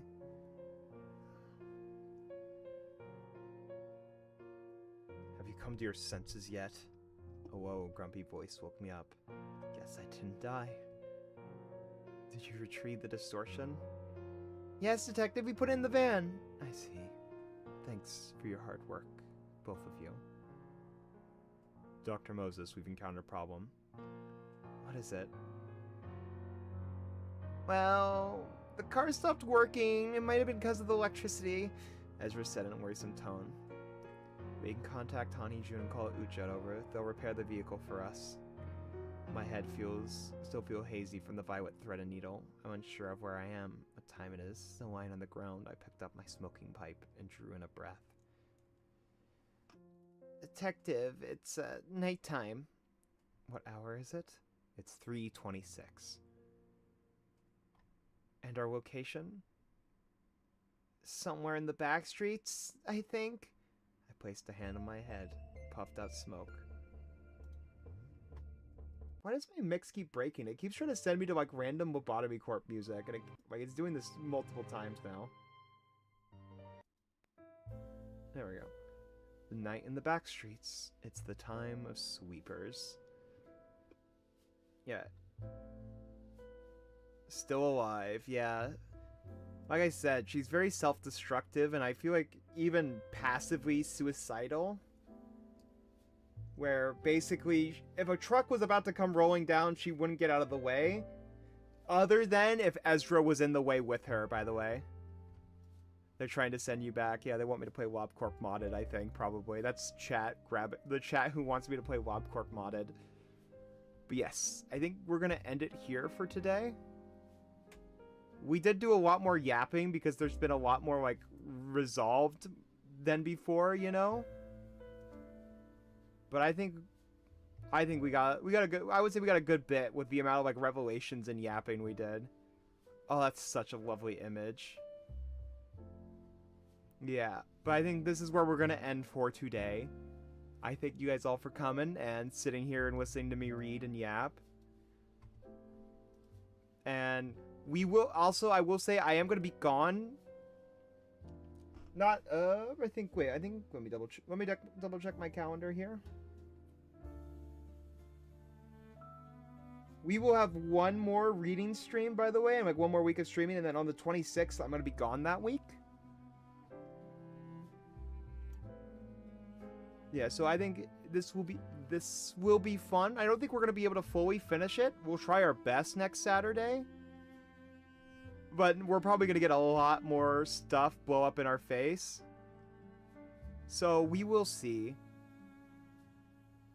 But hopefully we'll be able to finish. But next week we'll do one more reading stream. Then we'll have to take a week pause. And then we will definitely finish it the week after. But I thank you guys all for coming and enjoying this reading stream. And I hope to see you guys next week for this. So it's one of my WAP... It still broke your Twitch? That's actually crazy. But yes, let me head out. I want to just address that because I'm like, what the hell? But yes, have a lovely night, everybody. Go get some food, everybody, and take it easy, all right? Have a lovely night. Ciao.